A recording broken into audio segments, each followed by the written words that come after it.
வணக்கம். Welcome to கதை திரட்டு audio books. இந்த வீடியோவில் நம்ம என்ன கதை கேட்க போகிறோம்னா, எழுத்தாளர் ஸ்டெல்லா ப்ரூஸ் அவர்கள் எழுதிய மூன்றாம் பிறைகள் கதையின் இரண்டாவது பகுதி. நம்ம சேனலை இதுவரைக்கும் சப்ஸ்கிரைப் பண்ணாதவங்க சப்ஸ்கிரைப் பண்ணுங்க. பக்கத்தில் இருக்கிற பெல் ஐக்கானை கிளிக் பண்ணி ஆல்ங்கிற ஆப்ஷனை ப்ரெஸ் பண்ணுங்க. ஸோ தட் நான் போடுற கதைகளை உடனுக்குடனே நீங்கள் கேட்கலாம். வாங்க கதைக்குள்ளே போகலாம். அதெல்லாம் இருக்கட்டும் சுஜா, உன் ஆளு ஏதாவது லெட்டர் போட்டானா? சந்துரு பேச்சை மாற்றினான். பாலா தானே, நன்னா போடுவானே லெட்டர். ராஸ்கல் அங்க உட்காந்துண்டு என்னதான் பண்ணுவானோ? கேட்டாக்கா அந்த லிபியா தேசத்தையே இவன் தான் காப்பாத்துற மாதிரி கதையெல்லாம் விடுவான். பாலா இந்த வெக்கேஷன்ல வந்தா மேரேஜ் தானே, பண்ணலைன்னா யார் விடுறது அவனை? நீயும் பாலாவும் லிபியாவில் இருக்கும்போது ஒரு தடவை வரணும். தாராளமா வா, யூ ஆர் வெல்கம். அப்ப நான் வீட்டுக்கு கிளம்பட்டுமா சுஜா? ஸோ இன்னைக்கு போய் பார்த்துட்டு வந்த பெண் தானா? ஆமாமா, அதுல நோ சேஞ்ச். பொன் பிடிச்செடுத்தோன்னு அவ ஆத்துக்கும் சொல்லியாச்சா? அவ்வளவு ஈஸியா சொல்லி அனுப்பிடுவாரா எங்க அப்பா? 4 தரம் அவங்களை அலைய வச்சுதானே சொல்வார். ஆனா ஒரு விஷயம் சந்துரு, இது போல வீட்டோட மாப்பிள்ளையா போற இடங்கள்ல எப்பவுமே அந்த பெண்களுக்கு கொஞ்சம் அகம்பாவம், செருக்கு எல்லாம் இருக்கும். அதையும் நன்னா யோசிச்சுக்கோ. நீ ஒரு மாதிரியான சாஃப்டான பையன். அப்படி சாஃப்டான பையனா இருக்கிறதாலேயே எதையும் என்னால சமாளிச்சுக்க முடியும். I think so. முக்கியமான விஷயத்த கேட்கறதுக்கு மறந்துட்டேன் பார். அந்த பொண்ணு பேர் என்ன? அமுதாவாம். பேரே சரியில்லை இல்ல? போரும் போரும் உனக்கு இந்த பேர்.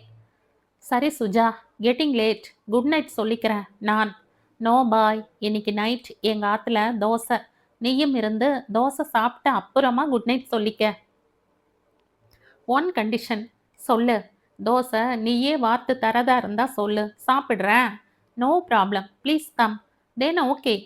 சுஜாதா வேகமாக உள்ளே விரைய சந்துருவும் அவளை பின்தொடர்ந்தான். ஹாலில் பெண்களும் குழந்தைகளும் கண்டு குதூகலித்துக் கொண்டிருக்க தொலைக்காட்சியில் நேற்று இறந்த பிரமுகரின் தகன காட்சிகள் காட்டப்பட்டு கொண்டிருந்தன. அந்த காட்சிகளில் ஆர்வம் இல்லாமல் சந்துரு அவனுடைய அறைக்குள் படுத்திருந்தான். மிக விலை உயர்ந்த ஸ்டீரியோ இசைத்தட்டு சாதனத்தில் ஓர் பரதநாட்டிய மாலை பொழுது என்ற இசைத்தட்டு சுழன்று கொண்டிருந்ததில் தத்ரூபமான ஒலி கோர்வையில் வசந்தகுமாரியின் அலாரிப்பு ஆரம்பமாகி இருந்ததிலும் சந்திரவின் மனநிலை பதிந்திருக்கவில்லை. நேற்றும் போய் பார்த்துவிட்டு வந்திருந்த அமுதா என்ற பெண்ணின் முகத்தை ஞாபகத்திற்குள் கொண்டு வர முயற்சி செய்ய செய்ய அந்த முகம் அவனின் நினைவு குறிப்பில் இருந்து அழிந்து கொண்டே இருந்தது. ஒரு முகம் தெரியாத பெண்ணை போய் மணக்கப் போகிற திகைப்பை இந்த நினைவு கலைவு சந்துருவில் ஏற்படுத்தியது. வாழ்க்கைக்கான துணையை தேடி தீர்மானிக்கிற பயணம் முடிந்து போய் விட்டதா என்று நினைத்து பார்த்தபோது சிறிய அச்சம் கூட மனதிற்குள் கவிந்தது. இந்த அமுதாதானா என் மனைவி? அபூர்வமான பதிலை தொக்கியபடி இக்கேள்வி அவனுள் ஊசலாடியது. இந்த பெண் வேண்டாம் என்று சொல்லிவிடலாமா என்று நினைத்து பார்த்தான். சொன்னால் அப்பாவும் அம்மாவும் ஆளுக்கொரு மூலையில் நின்று கத்துவார்கள். அவனுக்கு இனி தங்களால் பெண் பார்க்க முடியாது என்று பகைமை காட்டுவார்கள். அவன் பாடு அவனுடைய கல்யாணம் பாடு என ஒதுங்கிக் கொள்ளப் போவதாக பயமுறுத்துவார்கள். ஏற்கனவே உள்ளுக்குள் உறவு கலகலத்து போயிருக்கிறது. ஒருவருக்கொருவர் பொய் முகங்களை காட்டியபடி உலவிக் கொண்டிருக்கிறார்கள். சந்துரு பெருமூச்சு விட்டான். திருமணங்கள் இப்படித்தான் நிச்சயிக்கப்படும் போல் இருக்கிறது. நமஸ்காரம் அத்தான். ஹாலில் சந்துருவின் மாமா வெங்கடேசனின் குரல் உரக்க கேட்டது. படுத்திருந்த சந்துரு உடனே எழுந்து உட்கார்ந்தான். புரோக்கர் வந்துட்டார் என முனங்கிக் கொண்டே ஸ்டீரியோ இயக்கத்தை அணைத்துவிட்டு ஹாலில் என்ன பேச்சு நடக்கிறது என்பதை கூர்மையாக கவனிக்க துவங்கினான். ஈசி சேரில் சாய்ந்து கண்களை மூடியிருந்த மகாலிங்கம் வலது புறங்கையை நெற்றியில் குறுக்காக வைத்து கண்களை இடுக்கியவாறு யாரது என்று கேட்டு பார்வையே அற்றவர் போல பாசாங்கு செய்தார். இவர்தான் நேற்று பெண் பார்க்கவும் போனவர். நான் தான் அத்தான், வெங்கடேசன். வெங்கடேசனா? வா வா. நான் யாரோ ஒன்று பார்த்தேன். வர வர பார்வை ரொம்ப மோசமாயிட்டு வர்றது. சங்கர நேத்திராலயாவில் போய் காட்டலாம்னு இருக்கேன். இப்படி வந்து உட்கார் வெங்கடேசா. வெங்கடேசன் அருகில் போய் உட்கார்ந்து கொண்டார். எங்கத்தான் சந்துருவை காணோம்? நீ வந்தா ஏதாவது விசேஷம் இருக்கும் என்றார் மகாலிங்கம் தலையை தடவியவாறே. விசேஷத்த நீங்க தான் சொல்லணும். பெருமாள் சாமி காலையிலேயே ஃபோன் பண்ணி நேத்து நீங்க போய் பெண் பார்த்த விபரத்தை எல்லாம் சொன்னார். நானும் காலையிலேருந்து உங்களுக்கு ஃபோன் பண்ணி பார்க்குறேன். பெல் அடிக்குது, பெல் அடிக்குது. ஆனா யாருமே எடுக்கல. அது அவுட் ஆஃப் ஆர்டரா கிடக்கு 3 நாளா. அதான் நேர்லயே வந்து கேட்டு போயிடலாம்னு வந்தேன். பொண்ணு எப்படி இருக்கா? எல்லாருக்கும் பிடிச்சிருக்கா? பெருமாள் சாமி நம்ம சந்துருவுக்கு பெண் கொடுக்கறதுக்கு ரொம்ப ஆர்வமா இருக்காரு. எம்பிஏ மாப்பிள்ளையாச்சே, ஆர்வமா தான் இருப்பார். மகாலிங்கம் அலட்சியமாக பேசினார். அறைக்குள் இருந்து பேச்சை கேட்டுக்கொண்டிருந்த சந்துரு பல்லை கடித்தான். 70 வயதாகிவிட்டாலும் இந்த திமிர் மட்டும் குறையவில்லை. ஏன் அத்தா, உங்களுக்கு இந்த சம்பந்தத்துல இஷ்டம் இல்லையா? என் இஷ்டம் இதுல என்ன இருக்கு வெங்கடேசா? வீடு போன்னு சொல்லுது, காடு வான்னு சொல்லுது. என்னத்தா நீங்க பேசலாமா இப்படியெல்லாம்? இங்க உங்க இஷ்டத்துக்கு விரோதமா யாராவது ஏதாவது செஞ்சுடுவோமா? நீ சொல்றதெல்லாம் பழைய காலத்துல வெங்கடேசா. இப்ப எல்லாம் பசங்க தலையெடுத்து தகப்பன் எப்படா மண்டைய போடுவான்னு தான் பாக்குறானுகள். ஒரு கல்யாண விஷயத்த பேச வந்திருக்கிறப்ப என்னத்துக்கு இப்ப இந்த மாதிரி பேச்செல்லாம்? நல்லா கேளு வெங்கடேசா. சந்திரவின் அம்மா வேகமாக வந்து குறுக்கிட்டாள். பொழுது விடிஞ்சா தினைக்கும் இந்த பேச்சு தான். நான் செத்துடுறேன், நான் செத்துடுறேன்னு. எல்லாரும் ஒரு நாளைக்கு சாகத்தான் போறோம். என்னமோ இவர் ஒத்தர் தான் உலகத்திலேயே சாக போற மாதிரி, மத்த எல்லாரும் நிரந்தரமா இங்கேயே இருக்க போற மாதிரி. நான் என்ன பொய்யா சொல்றேன்? நீ வேணா பாரு. நான் செத்த அன்னைக்கு உன் பிள்ளைகள் பாயசம் பண்ணி சாப்பிட போறானுகள். ஆமா, நீங்க இப்படியே சொல்லிட்டு இருந்தா கண்டிப்பா அதுகள் பாயசம் வச்சு தான் சாப்பிட போறதுகள். பாத்தியா வெங்கடேசா, அவளே சொல்லிட்டா. இப்ப நான் போய் பெருமாள் சாமிக்கு என்ன பதில் சொல்லட்டும் அத்தா? அதை முதல்ல சொல்லுங்க. எந்த பெருமாள் சாமி? அது கெட்டது போங்க. நேத்திக்கு இந்திரா நகர் போய் அவரோட பொண்ணைத்தானே பார்த்துட்டு வந்தீங்க. ஓ அவரா? மறந்துட்டேன். வர வர ஞாபக மறதி ஜாஸ்தியாயிட்டே போகுது வெங்கடேசா. அவங்க வீட்டில் எல்லாருக்கும் நம்ம சந்துருவை ரொம்ப பிடிச்சு போச்சு. நீங்களும் சரின்னு சொல்லிட்டீங்கன்னா வர சித்திரை மாசமே கல்யாணத்தை வச்சிடலாம். என்ன சொல்றீங்க? சந்துரு என்ன சொல்றான்? அவனுக்கு என்னப்பா தெரியும்? ஏதோ பெரிய பணக்காரங்க வீட்டோட மாப்பிள்ளையா போயிடலாம்னு தெரிஞ்சதும் சரின்னு தலையை ஆட்டிட்டான். அதுக்காக நாமும் உடனே அவனை மாதிரியே தலையை ஆட்டிடுறதா? எல்லாத்தையும் யோசிச்சு பார்த்து தான் பதில் சொல்லணும். அறைக்குள் இருந்த சந்திரவுக்கு அவமானமாக இருந்தது. ஒற்றை நாக்கு எப்படி சுழன்று சுழன்று ஆயுதமாக தாக்குகிறது. அப்போ இன்னும் 4-5 நாள் எல்லார்கிட்டையும் கலந்து பேசிட்டு சொல்றதா நீங்க சொன்னீங்கன்னு அவர்கிட்ட போய் நான் சொல்லிட்டுமா? மகாலிங்கம் மௌனமாக யோசித்தார். பாம்புக்கு வாலையும் மீனுக்கு தலையையும் காட்டுகிற அவருடைய சுபாவம் அவருள் இயக்கம் கொண்டது. இன்னைக்கு காத்தால கூட ஒரு ஜாதகம் வந்திருக்கு. சொன்னா நீ நம்ப மாட்ட. படப்பையில 2 ஏக்கர் தோட்டம் தரோன்னு சொல்றாங்க. இந்த கூற்றை கேட்டு அனைவரும் நிசப்தமாக இருந்தார்கள். மகாலிங்கம் கொஞ்சம் கூட விவஸ்தை இல்லாமல் பொய் சொல்லி கொண்டிருக்கிறார்.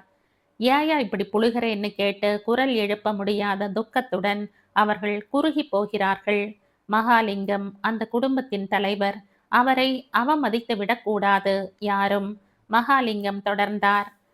பெருமாள் சாமிக்கும் நிறைய பணம் சொத்தெல்லாம் இருக்கத்தான் செய்யுது, இல்லைன்னு சொல்லல. ஆனா உயிலெல்லாம் எப்படி எழுதி வச்சிருப்பாரோ? அதுலயும் ஏற்கனவே ஒரு தடவை ஹார்ட் அட்டாக் வேற வந்தவர். உயில் எழுதுறதுக்கு ஏதாவது ஆம்பளை பசங்க யாரும் இருக்காங்களான்னு கேட்டா அதுவும் கிடையாது. அப்புறம் என்னத்தான்? ஆம்பளை பசங்க இல்லைன்னா உயிலை எழுதக்கூடாதா? நீ ஒண்ணு, இந்த காலத்துல ஆம்பளை பசங்களை விட பொம்பளைங்க தான் வெங்கடேசா சொத்து பணம்னு அடிச்சுக்கிறதுகள். அடிச்சுக்கிறதுக்கு பெருமாள் சாமி என்ன 5-6 பொண்ணா பெத்து வச்சிருக்காரு? இருக்கிறது 2 பொண்ணு. போதுமே, இந்த உலகத்தையே அழிச்சுடலாமே. அது சரி வெங்கடேசா, அவரோட 2வது பொண்ணு என்ன பண்ணுது? படிக்குதா? படிச்சு முடிச்சிருச்சா? அது படிச்சு முடிச்சு 3 வருஷம் ஆகுதாத்தா. அது என்ன படிச்சிருக்கு? பிஏ தான் படிச்சிருக்கு. ஆனா ரொம்ப விஷயம் தெரிஞ்ச பொண்ணு. கர்நாடக சங்கீதம் ரொம்ப அருமையா பாடும். இப்ப வீணை வேற கத்துக்கிட்டு இருக்கு. நேத்திக்கு நாங்க போனப்போ அந்த பொண்ணு கண்ணிலேயே படலையே. அண்ணா நகர்ல பெருமாள் சாமியோட தம்பி ஒருத்தர் இருக்காரு. முந்தா நாள் அவர் வீட்டுக்கு இந்த பெண் பிறப்பிட்டு போயிருக்கு. நேத்திக்கு இந்திரா நகர் திரும்பிடலாம்னு. திடீர்னு எதிர்பாராம நேத்திக்கு அந்த ஆள் செத்து பெரிய கலாட்டாலாம் ஆனதும் அண்ணா நகர்ல இருந்து அந்த பொண்ணால திரும்பி வர முடியாம ஆயிடுச்சு. அதான் நேத்திக்கு அது வீட்ல இல்ல. ஆமா, இருந்தாலும் கண்ல காட்டியிருக்க மாட்டாங்க. மூத்த பெண்ண பெண் பார்க்க வந்திருக்கிறவங்க பார்வையில, சின்ன பொண்ண நம்ம ஜாதிக்காரங்க தான் படவே விடமாட்டானுங்களே! ச்சே! அப்படியெல்லாம் கிடையாது. பெருமாள் சாமியோட ஃபேமிலி ரொம்ப மாடர்ன். சோஷியலா இருப்பாங்க யார்கிட்டயும். அதுவும் அந்த 2வது பொண்ணு இன்னும் நல்லா பழகும் எல்லார்கிட்டயும்.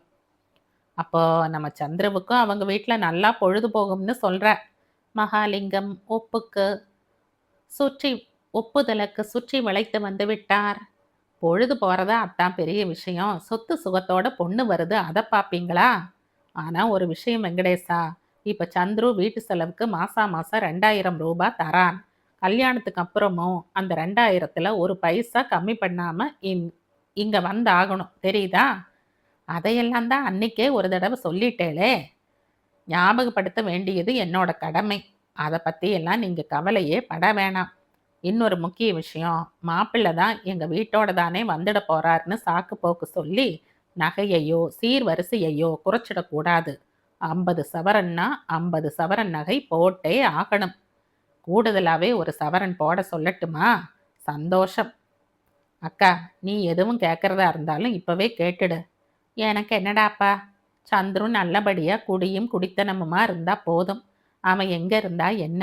2 பிள்ளைக்கு கல்யாணம் பண்ணி 2 மருமகள்களையும் பொண்ணுங்களுக்கு மேலாத்தான் பார்த்துருக்கேன். அப்படி பார்த்துருந்தும் எனக்கு என்ன பேரு கிடைச்சது? அதுக்கு இது எவ்வளவோ உத்தமம். அவ பாட்டுக்கு அவங்க வீட்டில் இருப்பா, நான் பாட்டுக்கு இங்கே இருந்துட்டு போவேன். ஆனால் ஒன்றே ஒன்று மட்டும் நீ கண்டிஷனாக சொல்லிடணும் வெங்கடேசா. கல்யாணத்துக்கு பெண்ணுக்கு போடுற நகையும் சரி, செய்யற சீர்வரிசை பாத்திரம் எல்லாமும் சரி, இங்கே நம்ம வீட்டில் தான் இருந்தாகணும். எதையும் அவங்க வீட்டில் தான் வச்சுப்போம் என்கிறதெல்லாம் எங்களுக்கு சரிப்படாது. கல்யாணம் முடிஞ்சா அது எங்கள் வீட்டு பொண்ணு தான், அவங்க வீட்டு பொண்ணு கிடையாது.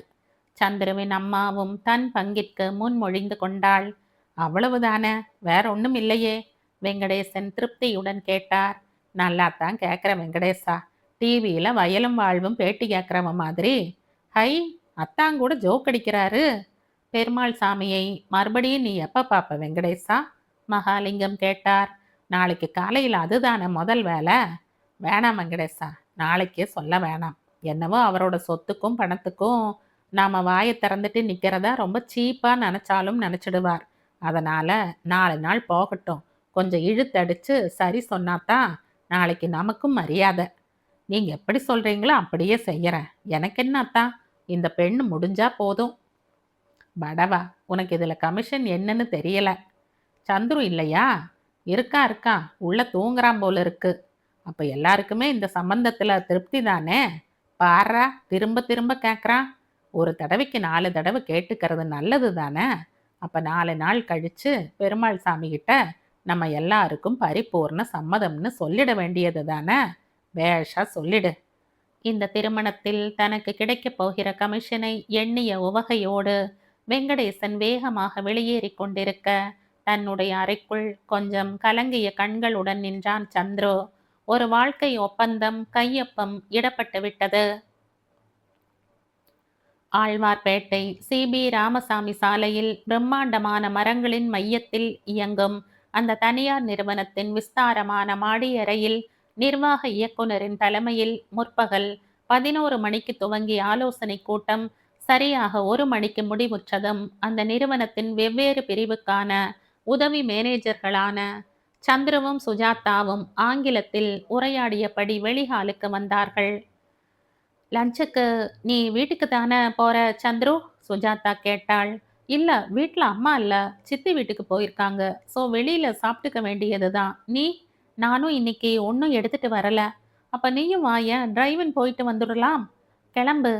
அடுத்த நிமிடங்களில் அவர்களின் 2 சக்கர வாகனங்கள் நீண்ட டிடிகே சாலையில் ஒன்றன் பின் ஒன்றாக விரைந்தோடி கதீட்ரல் சாலையில் விரிந்த நிழற் சதுக்கமான உணவகத்தை அடைந்தன.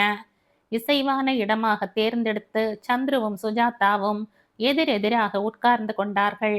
உணவக பணியாளிடம் தேவையானவற்றை சுஜாதாவே ஆர்டர் செய்துவிட்டு பாப் செய்யப்பட்ட தன் கூந்தல் கற்றைகளை அழகாக குலுக்கி சிலுத்து கொண்டாள். காலையில எம்டி உன் பாலா பத்தி என்னமோ உங்ககிட்ட கேட்டுட்டு இருந்தாரே, என்னம்மா கேட்டார்? சந்துரு கேட்டான். லிபியாவிலிருந்து அவனை மெதுவா வர சொன்னார். ஏனாம், நானும் பாலாவும் மேரேஜ் பண்ணிட்டு போயாச்சுன்னா, என் போஸ்ட்டுக்கு என்ன மாதிரி ஒரு ஆள் அவருக்கு கிடைக்காதாம். ஆமா, ஆள் கிடைக்கல, ஆள் கிடைக்கலன்னு சொல்ல வேண்டியது. அப்புறம் கரெக்ட் பெர்சன் கிடைச்சிட்டா போதும். உடனே அவன எக்ஸ்ப்ளாய்ட் பண்ண ஆரம்பிச்சிட வேண்டியது. அது சரி. சாப்பிட வந்த இடத்திலும் கம்பெனி பத்தி தான் பேசியாகணுமா? உன் விஷயம் என்னாச்சு? அத சொல்லு. அமுதாவோ, குமுதாவோன்னு ஒரு பெண் பார்த்துட்டு வந்தியே! அவாத்துக்கு சம்மதம்ன்னு சொல்லி அனுப்பியாச்சா? இன்னும் இல்லையா? நேத்திக்கே சொல்லி அனுப்பியாச்சு. அப்போ முகூர்த்தம் தேதியெல்லாம் ஃபிக்ஸ் பண்ணிட்டாளா? அதெல்லாம் இன்னும் ஃபிக்ஸ் பண்ணல. ஆனா நிச்சயதார்த்தத்துக்கு டேட் முடிவு பண்ணிட்டாங்க. ஸோ, அந்த அமுதா கிட்ட மாட்டின்ட. ஆர்டர் கொடுத்த உணவு வகைகள் வந்தன. சாப்பிட்டு கொண்டே பேச்சை தொடர்ந்தார்கள். என்னமோ தெரியல சுஜா. திடீர்னு கல்யாணம் பண்ணிக்க போறத நெனச்சா பயமா இருக்கு. கடைசியில எல்லாம் இவ்வளவுதானான்னு கொஞ்சம் திகைப்பா கூட இருக்கு. நீ எதுலயுமே 2ம் கெட்டான். அதான் விஷயம். எனக்கு அது தெரியுது. ஆனா எனக்கே என்னால ஹெல்ப் பண்ணிக்க முடியல. ஆமா. என்னது? ஸ்கூட்டர அப்படி ஓட்டுற? எப்படி ஓட்டுன? இந்த ஒர்க் ஷாப்ல ரிப்பேருக்கு போற மோட்டார் சைக்கிள்ல அந்த ஒர்க் ஷாப்ல வேலை பார்க்குற குட்டி குட்டி பசங்க ரிப்பேர் பண்ணி முடிஞ்சதும் சரு சருன்னு பயங்கர ஸ்பீட்ல கன்னா பின்னான்னு ஓட்டி பார்க்குங்கள். நீயும் அதுகள் போலத்தான் ஓட்டுற. ஆரம்பிச்சாச்சா என்ன குத்தம் சொல்றதுக்கு? போ, இனிமே நான் வாயே திறக்க போறதில்ல. பாலா நல்லா உன்கிட்ட மாட்டிட்டு முழிக்க போறான் பாரு. நல்லா ஆளை பார்த்து சொன்ன என்ன முழுங்கிடுவான் அவன். அது சரி, உன் ஆளு வேற எப்படி இருப்பான்? சந்துரு, உன் உட்பி அமுதாவோட போட்டோ எதுவும் வச்சிருக்கியா இல்லையா? நோ. ஆனா அவங்க வீட்ல இருந்து அவளோட போட்டோஸ் 2, 3 குடுத்து விட போறாங்க போல தெரியுது. இதற்கு சுஜாதா என்னவோ நினைத்து தனக்குள் சிரித்து கொண்டாள். சிரிப்பு எதுக்குன்னு எனக்கும் சொல்லிட்டு சிரிக்கிறது. ஒருத்தருக்கு ஒருத்தர் இப்படி போட்டோ எல்லாம் கொடுத்துக்கிறது பத்தி நினைச்சு பார்த்தேன். சிரிப்பு வந்துடுத்து. உன் போட்டோ போயிடுத்தா அவாத்துக்கு? நேத்திக்கு கேட்டு ஆள் அனுப்பிச்சாங்க. 2 நாள்ல குடுக்கணும். ஃபோட்டோவ வச்சுண்டு என்ன பண்றது? நிஜமாவே அந்த மாதிரி ஃபீலிங்ஸ் எல்லாம் எனக்கு புரியறதே இல்ல. அப்புறம் எப்படி பாலாவ லவ் பண்ற? சீ போ! லவ் ஆவது கிவ்வாவது 2 பேரும் கல்யாணம் பண்ணிக்கலாமான்னு ஒரு நாள் கேட்டான். நல்லா யோசனை பண்ணேன். பாலா கொஞ்சம் better individual. So I said yes. அவ்வளவுதான். உன் அக்காவும் அத்தையும் பேரும் ஒண்ணும் சொல்லலையா? அவ என்ன சொல்றது? என் வயித்துக்கு நான் சாப்பிடுறேன். ரொம்ப அதிர்ஷ்டக்கார பொண்ணு தான் நீ. சொல்லியாச்சா நீயும்? இப்ப எங்க அம்மா என்ன சொல்லிட்டு இருக்காங்க? நான் ரொம்ப அதிர்ஷ்டக்காரனாம். பெரிய பணக்கார வீட்டுக்கு வீட்டோட மாப்பிள்ளையா போறேன்னா? அஃப்கோர்ஸ் அவளுக்கு இதெல்லாம் தானே வேல்யூஸ். சரி, உன் உட்பியை ஒரு நாள் இப்படியே எங்கேயாவது அழைச்சிட்டு வாயேன். பார்க்கலாம். வேணாம் வேணாம். கல்யாணம் எல்லாம் முடியட்டும். அப்புறமா அழைச்சிட்டு வரேன். ஆனா சுஜா, உன்னை பார்த்தா பயந்தே போயிடுவா. அது ஏன் சந்துரு? என்ன பார்த்தாலே பெண்கள் எல்லாம் கொஞ்சம் பயந்து போயிடுதுகள். நீ ஒரு மாதிரி ஃப்ரீயா, டேரிங்கா இருக்கியே, அதனால் இருக்கலாம். பாவம்தான் நம் பொண்கள் எல்லாம் இல்ல. எங்க வீட்ல ஆம்பளைங்க தான் ரொம்ப பாவம். சும்மா அதையே சொல்லி சொல்லி போர் அடிக்காத. உங்களுக்கெல்லாம் கட்ஸ் கிடையாது. நீங்களே அப்பா அப்பான்னு சொல்லி அவரை உசரத்துல தூக்கி வச்சுட்டு அப்புறம் லோ லோன்னு அடிச்சுக்க வேண்டியது. ச்சே, சிக்கன் ஷிட். ஒரு வாரத்துக்கு எங்க வீட்ல வந்து இருந்து பார்த்தா தெரியும் உனக்கு. சரி, மணி என்ன? சுஜாதா கேட்டாள். 1:45. 10 நிமிஷத்துல கிளம்பிடலாமா? ஓ எஸ். அப்போ உன் மேரேஜ் மார்ச் மாசம் இருக்குமா சந்துரு? இல்ல, ஏப்ரல்ல இருக்கும். அநேகமா ஏப்ரல் லாஸ்ட் வீக். வெயில் அப்போ டாப்ல இருக்கும். ஒரு மாசம் சிம்லா டார்ஜிலிங்னு ஓடிடு. எம்டி லீவ் தரணுமே. உனக்கு தாராளமா தருவார். உன் மேல ஒரு சாஃப்ட் கார்னர் வச்சிருக்கார். சந்துரு உடனே மகிழ்வோடும் நாணத்தோடும் தலையை குனிந்து கொண்டான். இத சொன்னதுக்கா இத்தனை வெக்கம்? கடவுளே! எப்படித்தான் நீயும் கல்யாணம் பண்ணிண்டு குடித்தனம் பண்ண போறியோ? ஆமா, உன் வுட்பி அமுதாவுக்கு பிரதர்ஸே கிடையாதுன்னு தானே சொன்ன? ஆமா, ஒரே ஒரு தங்கை மட்டும்தான் அவளுக்கு. அந்த பொண் பேர் என்ன? தெரியலம்மா. எங்கேயும் படிச்சுக்கிட்டு இருக்கா? இல்ல, பிஏ படிச்சு முடிச்சாச்சு போல இருக்கு. அப்ப அந்த பொண்ணுக்கும் அடுத்த வருஷம் கல்யாணத்தை பண்ணிடுவா. நல்ல வரனா வந்தா கல்யாணத்தை வச்சிட வேண்டியது தானே? மச்சினி மேல இப்பவே கரிசனம் வந்துடுத்தே. அந்த பொண்ணு கூட இன்னைக்கோ நாளைக்கோ என்னை வந்து பார்ப்பாள்னு நினைக்கிறேன். எதுக்காம்? அன்னைக்கு நாங்க பெண் பார்க்க போனப்போ அவங்க வீட்ல அந்த பொண்ணு இல்ல. அதனால என்னை பார்க்கணும்னு கிடந்து துடிச்சுக்கிட்டு இருக்காம். எங்க மாமா தான் காலையில ஃபோன் பண்ணி சொன்னார். எங்க வந்து பார்க்க போறதாம்? வீட்லயேவா இல்ல ஆபீஸ்லயா? அது தெரியல. எங்க வந்தா உனக்கு வசதி? நமக்கு ஆஃபீஸ் தான் வசதி. வீட்டுக்கு வந்தா போச்சு. எல்லா சனியன்களும் சுத்தி நின்னு பிராணன வாங்கிடுங்கள். அதுவும் எங்க அப்பா ஒத்தர் போதும். என்னவோ அவர பார்க்க வந்தா போலத்தான் ஆட்டம் போடுவாரு. அப்ப ஃபோன் பண்ணி அந்த பொண்ண ஆஃபீஸ்க்கே வர சொல்லிடலாமா? ஐயய்யோ! அதெல்லாம் வேண்டாம். எங்க அப்பாவுக்கு கிரிமினல் மைண்டு. உடனே பார் ஃபோன் பண்ணி ஆஃபீஸ்க்கு வர சொல்லியிருக்கான். வீட்டுக்கு வர சொல்லாம. இப்பவே மாமியார் வீட்டு பக்கம் சாய ஆரம்பிச்சுட்டான்னு கண்ண மூடிட்டு திட்டுவார். எதுக்கு வம்பு? அந்த பொண்ணுக்கு எங்க வர இஷ்டமோ அங்கேயே வரட்டும். எழுந்துக்கலாமா? ஓ எஸ். மணி மாலை 4 ஆகியிருந்தது. அனைத்தையும் மறந்து 2 மணி நேரம் நிறுவன அலுவல்களில் மூழ்கியிருந்த சந்துரு சற்று களைப்புடன் நாற்காலியில் சாய்ந்து சோம்பல் முறித்தபோது இன்டர்காம் ஒலித்தது. எஸ், இந்திரா நகர்ல இருந்து நந்தான்னு ஒரு பெண் உங்களை பார்க்க வந்திருக்காங்க சார். 2 நிமிஷம் கழிச்சு அனுப்புங்க. ஓகே? Okay sir. சந்துரு நிமிர்ந்து உட்கார்ந்தான். ஷர்ட் காலரை சரி பண்ணி கொண்டான். கைக்குட்டையை எடுத்து முகத்தை துடைத்தான். நந்தா என்று ஒரு முறை சொல்லி பார்த்தான். அந்த பெயர் அவனுக்கு பரிச்சயமானதாக தோன்றியது. தான் மணக்கப் போகிறவளின் தங்கையை பார்க்கப் போகிற மெலிதான இனிமை அவனுள் வியாபிக்கத்தான் செய்தது. ஆனால் இந்த இனிமை உணர்வு மிக சில வினாடிகள்தான். சட்டென சந்துருவின் மனதுக்குள் ஒரு சந்தேகமும் ஊடுருவியது. 3 அல்லது 4 வருடங்களுக்கு முன் அவனை மிகவும் கவர்ந்திருந்த ஒரு பெண்ணின் பெயரும் நந்தாதான். ஒருவேளை வரப்போகிற வரப்போகிற இந்த நந்தா அந்த நந்தாவாகவே இருந்துவிட்டால்? நினைத்த மாத்திரத்திலேயே சந்துருவிற்கு லேசாக வியர்த்து விட்டது. கைக்குட்டையால் முகத்தை ஒற்றியபடி மார்பு துடிப்பு சற்று அதிகரிக்க நாற்காலியின் நுனியில் ஓய்வின்மையுடன் அமர்ந்திருந்தான். சில வினாடிகள் நிசப்தமாக கழிந்தன. அலுவலக பணியாள் கதவை திறந்து வழிவிட சந்துருவின் அறைக்குள் நுழைந்த அப்பெண் 4 வருடங்களுக்கு முன் அவளின் அபிமான பார்வை தன்மேல் விழாதா என்று அவள் போகிற பாதைகளில் சந்துரு அவனின் பார்வையை சில மாதங்கள் அலைய விட்டு பின் தொடர்ந்திருக்கிற அதே நந்தாதான். ஆனால் அன்றைய நந்தா இளம் கல்லூரி மாணவி. இன்றைய நந்தா முழு பொலிவும் பெற்ற பரிபூரண நங்கை. அன்றைய நந்தாவை பார்க்கிற போது இளம் மழை தூறலின் ஆரம்ப துளிகள் என மனம் குளிர்ந்து சிலிர்க்கும். இன்றைய நந்தாவை பார்க்கிற போது கூடி வரும் கரிய மேக கூட்டத்தின் முதல் முழக்கம் என நெஞ்ச துடிப்பில் அச்சம் ஒலிக்கிறது. சில கணங்களுக்கு அவர்கள் இருவரின் உலகங்களும் நிசப்தமாயிருந்தன. வந்தவனை சுதந்திரமாக வரவேற்கிற தீரம் அற்று சந்துரு நந்தாவை திகைப்புடன் கண்டான். சகோதரியை மணக்கப் போகிறவனை வணங்கும் பிரக்ஞை அற்று நந்தா சந்துருவை எதிர்பாராமல் பார்த்தாள். மத்தியில் கால ஓட்டம் சரேலென ஸ்தம்பித்து நந்தாவின் நிலையில் இருந்து இழை இழையாக உயிர்த்தது. ஜன்னல் அருகே குருவிகளின் சப்தங்கள் ஒலித்தன. மன பின்னடைவு எதுவும் ஏற்பட்டிராத தோரணையில் நந்தா சந்துருவை பார்த்து புன்னகை செய்தவாறு வணக்கம் என்றாள். பதிலுக்கு சந்துருவும் சிரிக்கிற பாவனையை காட்ட பார்த்தான். நந்தாவிற்கு கூட கேட்க முடியாத குரலில் வணக்கம் சொன்னான். ஷர்ட்டின் பட்டனை திருகிக் கொண்டே உட்காருங்க என்றான். தேங்க்ஸ்.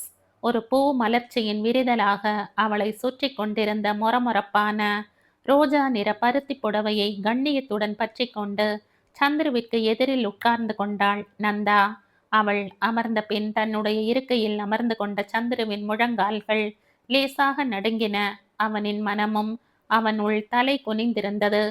கைகளின் விரல்களை கோத்து கோத்து பிரித்தவாறே நந்தாவை பார்த்தும் பார்க்காததுமாக இருந்தான். அக்கா உங்ககிட்ட கொடுக்க சொல்லி அவளோட 2 போட்டோஸ் என்கிட்ட கொடுத்து அனுப்பிச்சா என்று சொல்லி நந்தா அமுதாவின் புகைப்படங்கள் அடங்கிய உரையை நீட்டினாள். தேங்க்ஸ். அமுதாவின் புகைப்படங்களை பார்க்கிற தைரியம் கூட இல்லாமல் சந்துரு அந்த உரையை வாங்கி மேஜையின் டிராயருக்குள் வைத்து கொண்டான். உங்களோட போட்டோஸ் எல்லாம் வாங்கிட்டு வர சொன்னா தரேன்னு சொல்லி இருந்தீங்களாமே. நந்தாவின் இந்த விகற்பமே இல்லாத நேர் அணுகல் சந்துருவால் சற்று தாங்க முடியாததாக இருந்தது. இயல்பாக திறந்து கொள்ள இயலாமல் அவனின் மனச்சதுக்கம் மூடி போயிருந்தது. என்ன பேசவே மாட்டேங்கிறீங்க? நந்தாவின் குற்ற மனப்பான்மையே இல்லாத துணியை கேட்டு அவனுடைய மனமுகம் சிறிதே தலை நிமிர்ந்தது. தயக்கத்தை தவிர்த்து விடுகிற பிரக்ஞையுடன் அவளை பார்த்து சொன்னான். சாரி, ஃபோட்டோ எதுவும் ரெடியா குடுக்குற மாதிரி இல்ல. புதுசா எடுத்து பிரிண்ட் போட்டு 2, 3 நாள்ல அனுப்பி வைக்கிறேன். ஐயோ! உங்க ஃபோட்டோ வாங்கிட்டு போகலைன்னா, எங்க அக்கா என்னத்தான் திட்டுவா.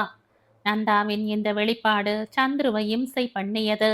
அவள் எதிரில் மிகவும் போலித்தனத்துடன் அமர்ந்திருப்பதை அவனாலேயே தாங்கிக் கொள்ள முடியவில்லை.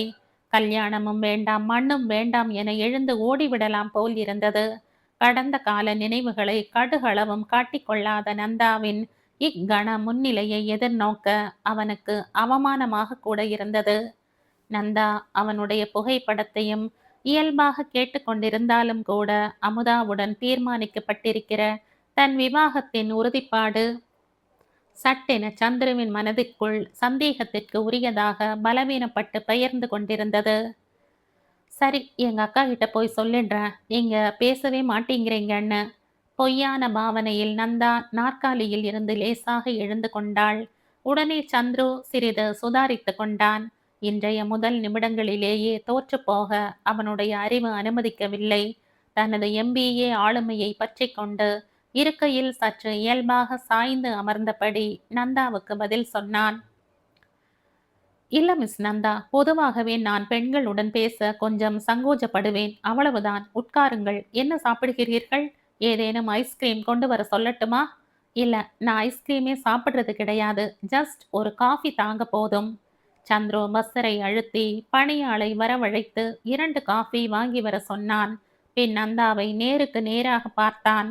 அமுதாவுடன் ஏற்கப்பட்டிருக்கின்ற திருமண ஒப்பந்தம் முறிந்து போகப் போகிறதாக இருந்தாலும் கூட இந்த கணம் நந்தா என்ற பெண்ணின் எதிரில் கூனி குறுகிவிடக்கூடாது என்ற வலிந்த பிரக்ஞையில் மிகவும் புதிய குரலில் கேட்டான். அன்னைக்கு நாங்க பெண் பார்க்க வந்த அன்னைக்கு நீங்க இல்லையா உங்க வீட்ல? திரும்பி வந்துடலாம் என்கிற நினப்பில தான் அண்ணா நகர் சித்தப்பா வீட்டுக்கு போயிருந்தேன். அதுக்குள்ள ஊர் பூராவும் கலாட்டா ஆயிட்டதால வர முடியல. இனி அடுத்து என்ன கேட்பதென்று தெரியாமல் மீண்டும் உரையாடல் தொடர் சந்துருவில் அறுபட்டது. அந்த இடைவெளியை நிரப்பிக் கொள்வதற்கு வசதியாக காஃபி வந்தது. இருவரும் அருந்தினார்கள். மறுபடியும் எங்க வீட்டுக்கு எப்ப வரீங்க? நந்தா உரிமையுடன் கேட்டது சந்துருவை சிறிது நெகிழ வைத்தது. அந்த பெண்ணின் எதிரில் தன்னை கொஞ்சம் அற்பமாக கூட நினைத்தான். இந்த சூழலே அவனுக்கு துக்ககரமாக இருந்தது. அவளை கையெடுத்து கும்பிட்டு வழி அனுப்பி வைத்து விடலாம் போல் இருந்தது. என்னங்க பதிலே சொல்ல மாட்டேங்கிறீங்க? நந்தா விடாமல் கேட்டாள். நிச்சயதார்த்தம் எல்லாம் முடியட்டுமே. சந்துரு சமாளிக்க பார்த்தான். அந்த சென்டிமெண்ட் எல்லாம் பார்க்க வேண்டாம். மார்ச் 31 என்னோட பர்த்டே. கண்டிப்பா அன்னைக்கு நீங்க எங்க வீட்டுக்கு வந்தாகணும். நந்தாவின் இந்த சுதந்திர வெளிப்பாடு சந்துருவை மிகவும் வினோதத்தில் ஆழ்த்தியது.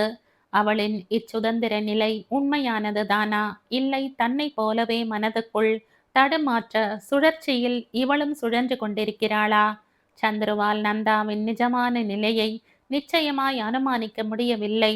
இருந்தாலும் வெளியில் தெரிகிற அவளின் சுதந்திரமான வெளிப்பாட்டில் தானும் கலந்து கொள்வதுதான் கல்வி தகுதியை சார்ந்த நாகரிகம். அந்த நாகரிக துனியுடன் நந்தாவை கேட்டான். அமுதாவோட பர்த்டே எப்போ? வீசி எறியப்பட்ட தானியங்களை கண்டதும் சிறகடித்து பறந்து வரும் நெஞ்சு உயர்ந்த புறாவின் இறக்கைகள் போலத்தான் நந்தாவின் கண் இமைகளும் படபடத்து கொண்டன. நல்லா ஏமாந்தீங்களா? மார்ச் 31 ஒன்றும் என்னோட பர்த்டே கிடையாது. அதான் எங்க அமுதாவோட பர்த்டே. குறும்பு நிறைந்த ஒரு திரைப்பட கதாநாயகியின் பாவனையுடன் நகம் கடித்தவாறு நந்தா சொன்னதும் சந்துரு அவனையும் இழந்து சிரித்துத்தான் விட்டான். இப்ப சொல்லுங்க, மார்ச் 31 எங்க வீட்டுக்கு வரீங்க இல்லையா? ப்ளீஸ் மிஸ் நந்தா, என்னை கட்டாயப்படுத்தாதீங்க. நிச்சயதார்த்தம் கல்யாணம் எல்லாம் முடியட்டும். அடுத்த வருஷம் மார்ச் 31 நாம் எல்லாம் சேர்ந்து கொண்டாடிட்டா போறது. அதெல்லாம் எனக்கு தெரியாது. 2 நாள் கழிச்சு எங்க அக்கா ஃபோன் பண்ணுவா. அப்ப பேசிக்கோங்க அவகிட்ட. அது சரி, உங்க மேரேஜ் எப்போ? விகசிக்க துவங்கி இருந்த வேறொரு சூழலை தவிர்ப்பதற்காகவே சந்துரு கேட்டான். இன்னும் 2 வருஷத்துக்கு கிடையாது. என்னோட வீணை பயிற்சிக்கு ஓரளவுக்கு என்னோட திருப்தியான கட்டத்துக்கு வந்த பரம்தான் மேரேஜ். எஸ் எஸ், நான் கூட கேள்விப்பட்டேன். யார்கிட்ட கத்துக்கிறீங்க வீணை? ராஜேஸ்வரி பத்மநாபன் கிட்ட. கர்நாடக சங்கீதத்துல வாய்ப்பாட்டும் உங்களுக்கு தெரியும் இல்லையா? எஸ். உங்களுக்கு கர்நாடிக் மியூசிக்ல ஆர்வம் உண்டா? நாட்டியத்துல ரொம்ப ஆர்வம் உண்டு. அது சம்பந்தமான நிறைய ரெக்கார்ட்ஸ், கேசட்ஸ் எல்லாம் கூட கலெக்ட் பண்ணி வச்சிருக்கேன். நந்தாவின் முகத்தில் ஒரு அழகிய வானவில் வந்து படர்ந்தாற் போன்ற மந்தகாசம் சட்டென நிலை கொண்டது. எனக்கு கூட ரொம்ப ஓல்டு ரெக்கார்ட்ஸ், கர்நாடிக் மியூசிக்ல கலெக்ட் பண்ணி வைக்கிற ஹாபி உண்டு. மதுரை மாரியப்ப சுவாமிகள்னு கேள்விப்பட்டிருக்கீங்களா? இல்ல, 40 வருஷத்துக்கு முன்னால அவர் பாடின சில அபூர்வமான பாட்டுக்களை கூட தேடி பிடிச்சு ரெக்கார்ட் பண்ணி வச்சிருக்கேன். அப்படியா? என்கிட்ட கூட 1937இல் உதயசங்கர் அமெரிக்காவில் கொடுத்த ஒரு நடன நிகழ்ச்சியோட ரெக்கார்ட் இருக்கு. அப்போ நான் என்னைக்கு வரட்டும் உங்க வீட்டுக்கு? அந்த ரெக்கார்ட்ஸ் எல்லாத்தையும் பார்க்கறதுக்கு? மறுபடியும் சந்துருவை தோற்கடிக்கிற நந்தாவின் சுதந்திரமான, இயல்பான, நேர்மையான அணுகல். சந்துருவால் உடனே பதில் சொல்ல முடியவில்லை. இதுக்கும் கல்யாண நிச்சயதார்த்தம் முடியட்டுன்னு சொல்லுவீங்க போல இருக்கு. So what Miss Nanda? கல்யாணத்துக்கு அப்புறம் என்னோட ரெக்கார்ட்ஸும் கேசட்ஸும் உங்க வீட்டுக்கு தானே வந்து சேரப்போகுது. அப்ப பார்த்துக்கோங்களேன். என்ன அவசரம்? இப்படி கேட்டபோது சந்துருவின் உள் மனதிற்குள் விவரிக்க முடியாத ஒரு வலி விரிந்து பரவியது. அவனுக்கும் அமுதாவுக்கும் நிகழ இருக்கிற திருமண நிச்சயதார்த்தத்தை உடைத்து விடுகிற மன அவசரம் அவனுள் பூமி அதிர்வு என அதிர்ந்தது. திரும்ப திரும்ப கல்வி சார்ந்த பொய்யான நாகரீக தோரணையிலேயே இந்த பெண்ணின் எதிரில் அந்த அமுதாவுடன் தாம்பத்தியம் நடத்துவது என்பது ஒரு சிறை தண்டனைக்கு ஒப்பானதாகத்தான் இருக்கும் என அவனின் அறிவு கலங்கியது. இப்போது சந்துருவிற்குள் ஒரு நூதனம் நடந்தது. அவனுள் உண்மையாக குடிகொண்ட மனிதன் சட்டென்று எழுந்து அந்த அறையை விட்டு நீங்கிவிட, நந்தாவின் எதிரில் ஓர் பொய் உருவமாக மட்டும் சந்துரு உட்கார்ந்திருந்தான். அதெல்லாம் முடியாது. அவ்வளவு நாளைக்கெல்லாம் என்னால இருக்க முடியாது. அதுக்கு முன்னாடியே திடீர்னு உங்க வீட்டுக்கு நான் வரத்தான் போறேன். நீங்க இருந்தாலும் இல்லாட்டாலும் உங்க ரெக்கார்ட்ஸ் கலெக்ஷனை பார்க்கத்தான் போறேன். பாய். பொய்யான கோப சிணுங்களோடு வேகமாக எழுந்து சென்ற நந்தா கதவருகில் போனதும் திரும்பி பார்த்து "See you" சொல்லிவிட்டு வெளியேறி மறைந்தாள். அந்த கணமே பொய் மனிதன் மறைந்து போக சந்துருவின் நிஜ வடிவம் நாற்காலியில் சில நிமிடங்களுக்கு சரிந்து கிடந்தது. கடந்து சென்ற நிமிடங்கள் உண்மைதானா என்ற ஐயம் அவனுள் வாய்க்கால் நீர் போல சலசலத்து சுழியிட்டது. நிஜமாகவே நந்தா 4 வருடங்களுக்கு முற்பட்ட ஞாபகங்களில் குறுகுறுப்பு துளி கூட இல்லாமல் தானா இத்தனை நிமிடங்கள் அவனுடன் சுலபமாக பேசிவிட்டு போனாள்? இல்லை, அவளும் உள்ளும் புறமும் வேறு வேறாக பொய் முகங்களை காட்டிவிட்டுத்தான் தப்பித்து ஓடியிருக்கிறாளா? சந்துருவால் எந்த விதமாகவும் அனுமானிக்க முடியவில்லை. சிறிது நேரம் கண்களை மூடிக்கொண்டிருந்தான். நந்தா கொடுத்து சென்ற உரையில் இட்ட அமுதாவின் புகைப்படங்கள் நினைவில் வந்தன. டிராயரை இழுத்து உரையை எடுத்து புகைப்படங்களை பார்த்தான். அமுதாவின் சிரித்த தோற்றங்களில் விதியின் விஷம சிரிப்பு மேலோங்கி தெரிந்தது. என்றைக்கோ தான் காதலிக்க விரும்பிய ஒருத்தியின் சகோதரியை இன்று கல்யாணம் செய்து கொண்டு ஒவ்வொரு நாளும் அவளின் எதிரிலேயே வாழ்ந்து கொண்டிருக்க முடியுமா என்று தன்னையே கேட்டுக்கொண்ட கேள்வி அவனையே ஆவேசப்படுத்தியது. ஏதோ ஒரு முற்பகலில் தான் செய்த ஒரு செயலுக்கு வேறொரு பிற்பகலில் இப்படியொரு நிசப்தமான அவமதிப்பா? சந்துரு பற்களை கடித்தபடி தலையை பலமாக குலுக்கிக் கொண்டான். நந்தா இத்தனை நேரம் அத்தனை சுயேச்சையாக பேசி சென்றது கூட அவனை தண்டித்ததாகத்தான் தெரிந்தது அவனுக்கு. இப்படியே தொடரப்போகிற ஆயுள் தண்டனைக்கு அவன் தயார் இல்லை. அமுதாவுடன் ஏற்பட இருக்கிற திருமண வாழ்க்கை என்ற விஷ பரீட்சை அவனுக்கு அவசியமும் இல்லை.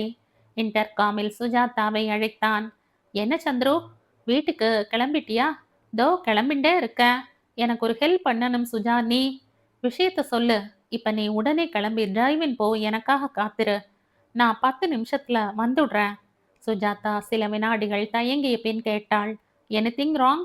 அமுதான்னு நான் ஒரு பெண் பார்த்துட்டு வந்தேன் இல்லையா? ஆமா. அவளுக்கும் எனக்கும் நடக்க இருக்கிற கல்யாண நிச்சயதார்த்தத்தை நீதான் எங்க அப்பா கிட்ட சொல்லி எப்படியாவது நிறுத்தணும். என்னடா திடீர்னு இப்படி சொல்ற? ப்ளீஸ் நீ போ. டிரைவின்ல வெயிட் பண்ணு சுஜா. 10 நிமிஷத்துல நானும் வந்துடுறேன். வந்து நேர்ல விஷயத்தை டீட்டெயிலா சொல்றேன். சரி, ரொம்ப லேட் பண்ணிடாத. இந்த கதையின் தொடர்ச்சியை அடுத்த பதிவில் கேட்கலாம். நன்றி.